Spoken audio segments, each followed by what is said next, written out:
নমস্কাৰ বন্ধু-বান্ধৱীসকল। Assamese online tuition জেডএছলৈ আপোনালোকক সকলোকে স্বাগতম জনাইছোঁ। এই ভিডিঅ'টোৰ জৰিয়তে আমি আজি শিকিবলৈ ওলাইছোঁ ইংৰাজী গ্ৰামাৰৰ নেৰেশ্যনৰ বিষয়ে। সেয়েহে ভিডিঅ'টো শেষলৈকে চাব আৰু যদি ভিডিঅ'টো ভাল লাগে লাইক কৰিব, লগতে আপোনালোকৰ বন্ধু-বান্ধৱীসকললৈ শ্বেয়াৰ কৰি দিব। আৰু এনেধৰণৰ ভিডিঅ'সমূহ নিয়মীয়াকৈ পাই থাকিবলৈ মোৰ এই চেনেলটোক ছাবস্ক্ৰাইব কৰি লৈ কাষতে থকা বেল আইকনটো টিপি ল'ব। নেৰেশ্যন। নেৰেশ্যনৰ অসমীয়াত অৰ্থ হ'ল উক্তি। নেৰেশ্যন দুই প্ৰকাৰৰ, ডাইৰেক্ট নেৰেশ্যন অৰ্থাৎ প্ৰত্যক্ষ উক্তি আৰু ইনডাইৰেক্ট নেৰেশ্যন অৰ্থাৎ পৰোক্ষ উক্তি। আমি প্ৰথমে শিকিম ডাইৰেক্ট নেৰেশ্যন। বক্তাই নিজৰ কথাখিনি নিজে প্ৰকাশ কৰিলে তাক ডাইৰেক্ট নেৰেশ্যন বুলি কোৱা হয়। যেনে Ram said I M a student. ইয়াত ৰাম হ'ল বক্তা, গতিকে ৰামে নিজৰ কথা নিজেই প্ৰকাশ কৰিছে। ৰাম ছেইড, ৰামে কৈছিল আই এম এ ষ্টুডেণ্ট, মই এজন ছাত্ৰ। ইয়াৰ পিছত আছে ইনডাইৰেক্ট নেৰেশ্যন। বক্তাৰ কথাখিনি আন কোনো দ্বিতীয় ব্যক্তিয়ে যদি প্ৰকাশ কৰে তেন্তে তাক কোৱা হয় ইনডাইৰেক্ট নেৰেশ্যন। যেনে Ram said that he was a student. ৰামে কৈছিল যে তেওঁ এজন ছাত্ৰ আছিল।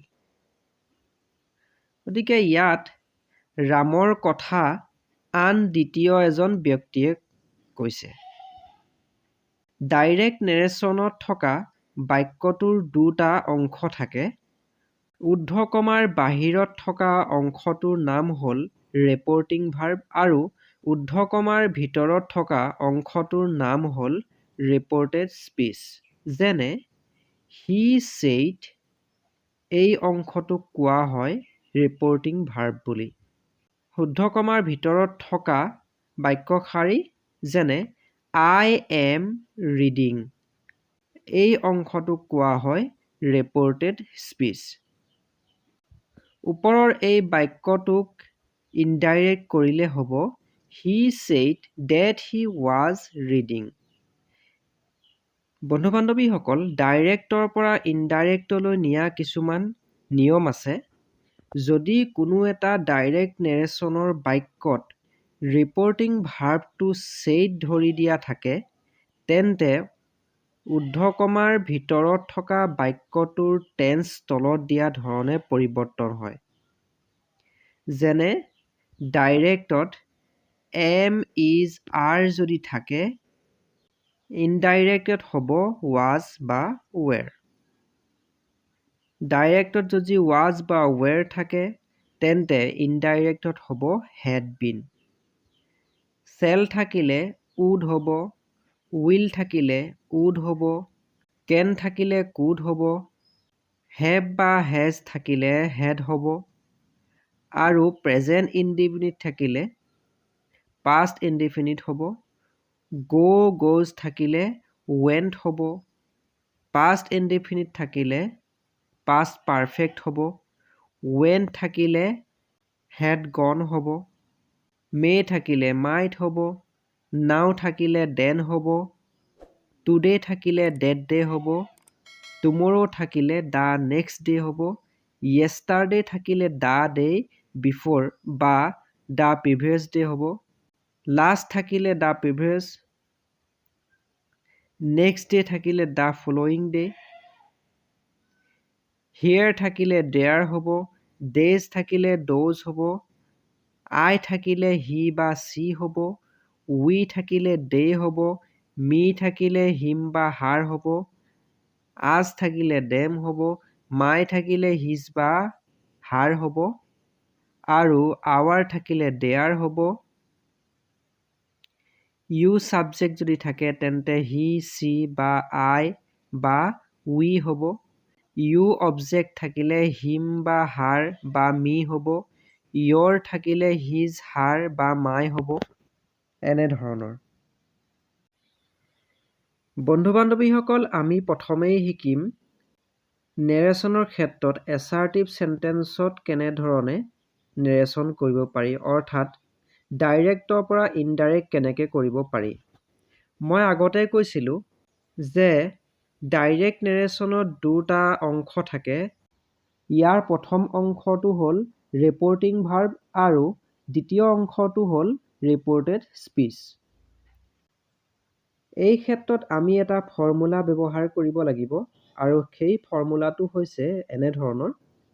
ৰিপৰ্টিং ভাৰ্বত ছেইডটোৰ ঠাইত told ব্যৱহাৰ কৰিব লাগিব। লগতে ইয়াৰ পিছত কমা শুদ্ধ কমাৰ ঠাইত that ব্যৱহাৰ কৰিব লাগিব। ইয়াৰ পিছতে pronoun চেঞ্জ কৰিব লাগিব।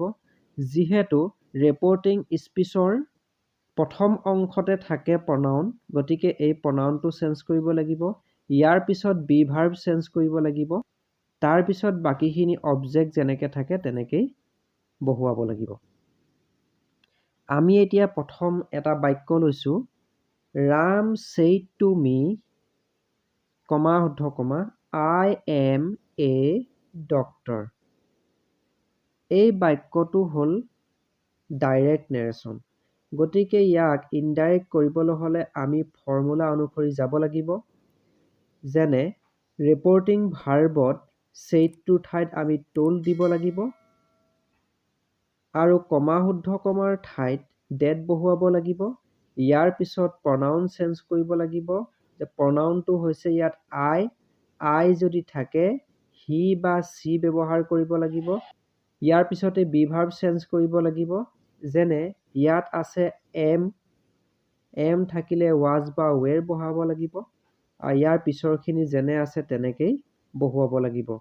ইয়াত হ'ব Ram told me that he was a doctor. অৰ্থাৎ এছাৰ্টিভ চেণ্টেন্সত ছেইডটোৰ সলনি told ব্যৱহাৰ কৰিব লাগে আৰু কম্বাইন ৱৰ্ড হিচাপে that ব্যৱহাৰ কৰিব লাগে। ইয়াৰ পিছত pronoun চেঞ্জ কৰিব লাগে, লগতে be verb চেঞ্জ কৰিব লাগিব। আমি ইয়াৰ পিছৰ বাক্যটো লৈছোঁ। Sita said to Hari, কমা শুদ্ধ কমা, I was reading a book. এই বাক্যশাৰীটো ঠিক তেনেদৰেই হ'ব। ছেইডটোৰ ঠাইত told ব্যৱহাৰ কৰিব লাগিব। যেনে Sita told Hari, কমা শুদ্ধ কমা ঠাইত that বহুৱাব লাগিব। ইয়াৰ পিছতে pronoun চেঞ্জ কৰিব লাগিব। যে pronounটো হৈছে I থাকিলে he বা she ব্যৱহাৰ কৰিব লাগিব। ইয়াৰ পিছত আছে was থাকিলে had been ব্যৱহাৰ কৰিব লাগিব।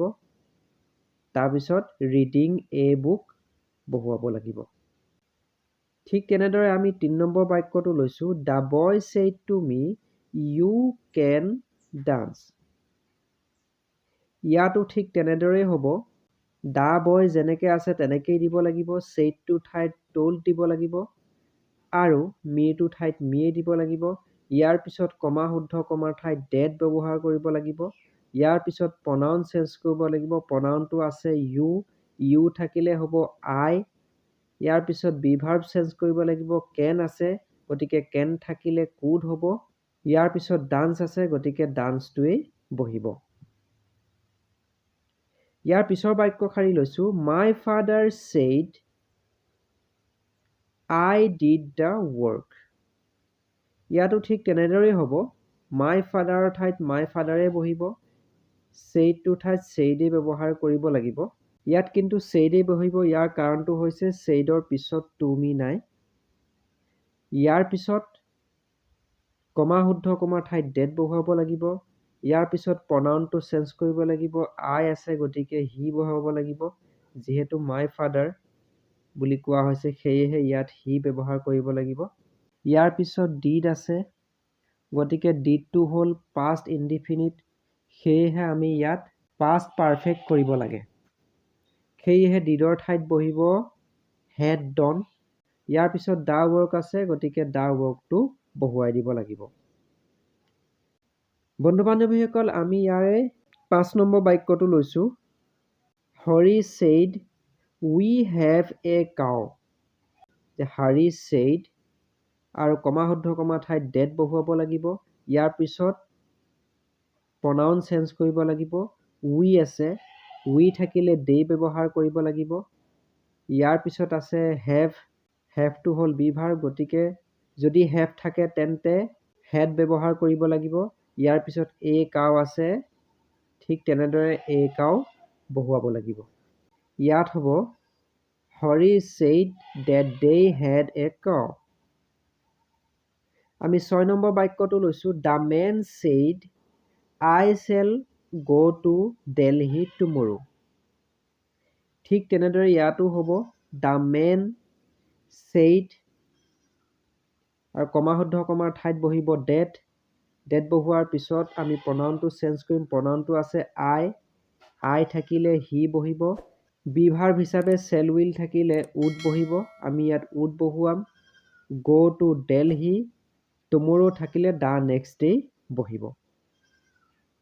বন্ধু বান্ধৱীসকল, আমি ইয়াৰে পিছৰ বাক্যটো লৈছোঁ my friend said to me I went to Shillong yesterday. এই বাক্য শাৰীত said to আছে কাৰণে আমি ইয়াৰ ঠাইত my friend told me লিখিব লাগিব। ইয়াৰ পিছত কমা শুদ্ধ কমাৰ ঠাইত that বহুৱাব লাগিব। ইয়াৰ পিছতে pronoun চেঞ্জ কৰিব লাগিব। pronoun যিহেতু I আছে গতিকে I থাকিলে he বা she ব্যৱহাৰ কৰিব লাগিব। ইয়াত হ'ব he। ইয়াৰ পিছত went আছে, যদি went থাকে তেন্তে had gone ব্যৱহাৰ কৰিব লাগে। আৰু ইয়াৰ পিছতেই to Shillong বহুৱাব লাগিব। ইয়াৰ পিছত yesterday আছে, yesterday থাকিলে the day before বহুৱাব লাগে।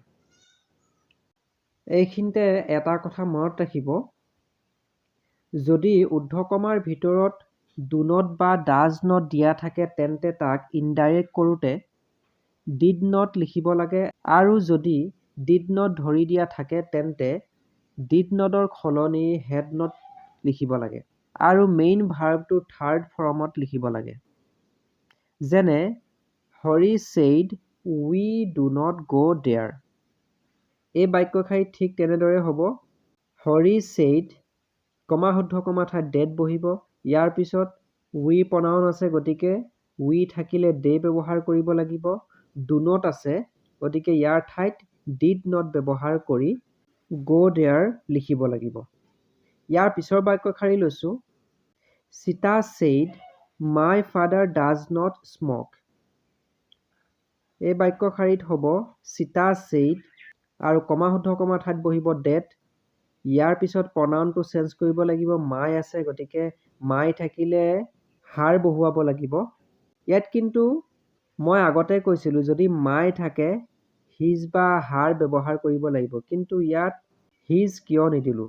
ইয়াৰ কাৰণটো হৈছে সীতা হৈছে এগৰাকী ছোৱালী, সেয়েহে ইয়াত কিন্তু his নবহি her ব্যৱহাৰ কৰা হৈছে। আমি ইয়াৰ পিছৰ বাক্য শাৰী লৈছোঁ he said to me I did not see the lion। ঠিক তেনেদৰে হ'ব, ইয়াত said to আছে গতিকে ইয়াত ঠাইত বহিব told। he told me আৰু কমা শুদ্ধ কমা ঠাইত that বহুৱাব লাগিব। ইয়াৰ পিছত pronounটো চেঞ্জ কৰিব লাগিব। I আছে, he বা she বহুৱাব লাগিব, কিন্তু he বা she বহুৱাৰ আগতে আমি প্ৰথমে লক্ষ্য কৰিব লাগিব যে বাক্যটোৰ প্ৰথমটো অৰ্থাৎ ৰিপৰ্টিং ভাৰ্বত কি আছে। ইয়াত আছে he আৰু heটো হৈছে পুলিংগ, সেয়েহে আমি ইয়াৰ ঠাইত বহুৱাম he। ইয়াৰ পিছত did not আছে, did notৰ ঠাইত had not বহুৱাব লাগিব, আৰু see আছে গতিকে seeটো হৈ যাব past participle seen the lion। যদি ঊৰ্ধ্বকমাৰ ভিতৰৰ বাক্যটোত always, never, often, regularly, every, is, generally আদি দিয়া থাকে বা বাক্যটো চিৰসত্য হয় তেন্তে ইনডাইৰেক্ট কৰোঁতে তাৰ টেন্সৰ কোনো পৰিৱৰ্তন নহয়। অৱশ্যে মেইন ভাৰ্বটোৰ লগত s বা es যোগ হ'ব। যেনে Biju said I always go to school।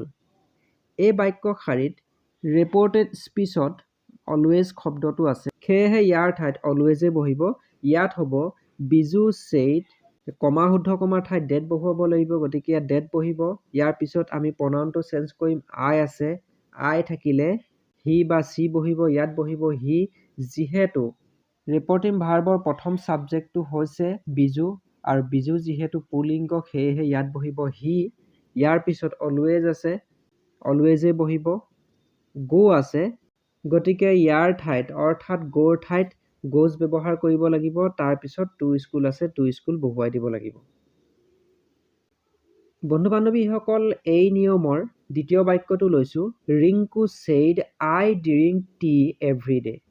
ইয়াত বহিব ৰিংকু চেইড, কমা শুদ্ধ কমা ঠাইত ডেট বহুৱাব লাগিব। ইয়াৰ পিছত প্ৰনাউন চেঞ্জ কৰিব লাগিব। আই আছে, গতিকে ইয়াত চি বহিব। চি কিয় বহিব? ৰিংকু হ'ল স্ত্ৰীলিংগ, সেয়েহে ইয়াৰ ঠাইত চি বহিব। ইয়াৰ ঠাইত হ'ব Rinku said date C drinks T every day.